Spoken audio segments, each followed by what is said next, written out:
Welcome back. We are going to go into classification as well as training a decision tree with the scikit-learn library in this section.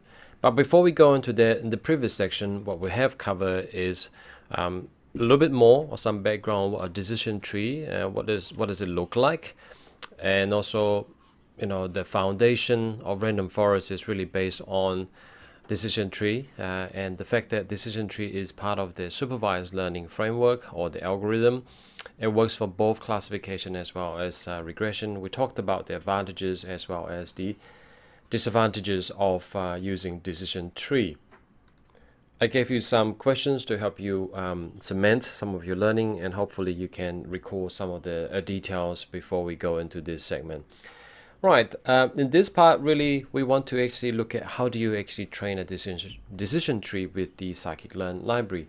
The first thing is that we want to import the tree from the scikit-learn library, and that's one of them. And the other thing is that we obviously need to provide some training data.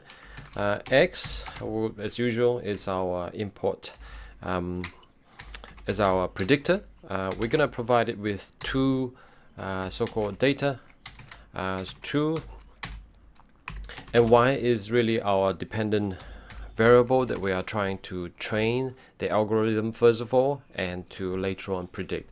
So we have x, which actually constitute of two sample, 0, 0 and 1, 2, and y is 0 and 1. So basically you can call that two class, binary class here. And the beauty of scikit-learn is that you can just call up the decision tree classifier this way and instantiate it and store it to CLF. And the next step really is to actually fit it. Okay, so we're gonna fit our decision tree, and you just need to run this line. And that's it. Basically, you've actually have fitted your classification tree to the data that you've given. Now, let's just say we have an extra data.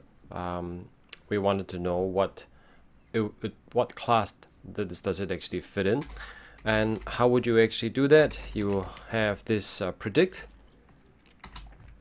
and you provide the data points. Okay, let's just say we provide unseen data 2 and 2. Right, before we actually run this line, think a little bit about that. Where do you think the most likely outcome of this should be? If I have 0, 0, which predict 0, 1, 2 predict 1, what do you think 2, 2 will predict? And I would presume on top of your mind, okay, you will probably be thinking 1. And if we run that, you'll be right. Exactly, because this is far closer, the 2, 2 is far closer to the 1, 2, 1 than to the 0, 0, 0. And we can also calculate the actual probability of our prediction. So let's put into this. Again, fit in our data, and it will generate the actual prediction probability for you as well. The question now is that, hey, what does that actually mean? It works like this. It basically tells you that there is 0 probability that it will fit into the first class, which is 0.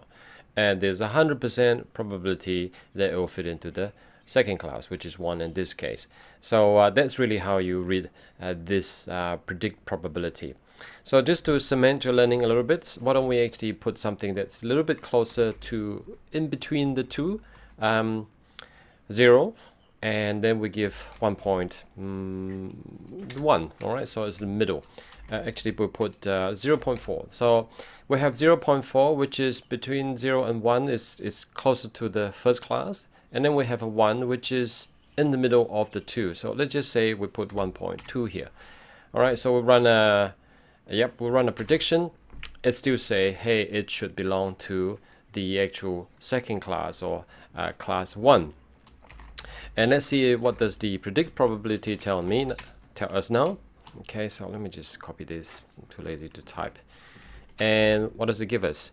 again it still say 0 and 1. Okay, it looks like it's because of the way that we've actually run this algorithm, it looks like it's just gonna generate either 0 or 1. So what if we actually change it to 2, 0 and 0.2? Yeah, it's either on and off kind of probability. And when you actually have a larger tree and more options, then you're more likely to see a slightly different numbers here. There is just one key point that I want you to actually be aware of here, is that the decision classifier, which is this one here that is built into the scikit-learn, is actually capable of both binary, whereby you have a two-class problem, 0, 1, or here you have -1, 1 classification, and also multi-class. Now multi-class meaning it's more than 2, where you have, in terms of the labeling or description that's provided here by the scikit-learn, 0, 1, 2, all the way to k-1. The reason is k-1 is because Python start counting from 0 rather than 1. That's it. That's really how easy it is to actually train a decision tree using the scikit-learn library. And what I like you to do as an exercise to, again, just understand, to learn the actual process flow, is vary this data a little bit. Okay, maybe give it another extra set of samples. So there are two exercises you can do here. Change the number. Instead of 0, 0, 1, 2, try changing these number. That's the first one. Second one is add another sample. How do you add another sample? This. Okay, but when you do that, you do need to actually add another class here. So try those. Now don't be too concerned if you do make mistakes, because that's really part of the learning process. You can't break this. You're just gonna get error message.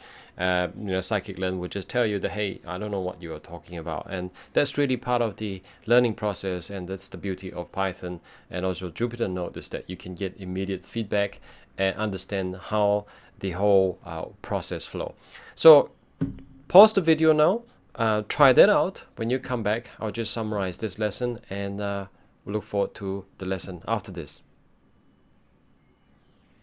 I hope you actually gave that exercise a try. There's two of them, as I mentioned before. There's really one is adding more data. The other one is just vary the content of the independent variable, which is x in this case, and try out to see how it actually works, how this whole process works, and how intuitive and how easy it is to actually make use of the scikit-learn library. In essence, really is the first line is import the library itself, 2 is provide the data, instantiate your classifier, and then followed by fitting.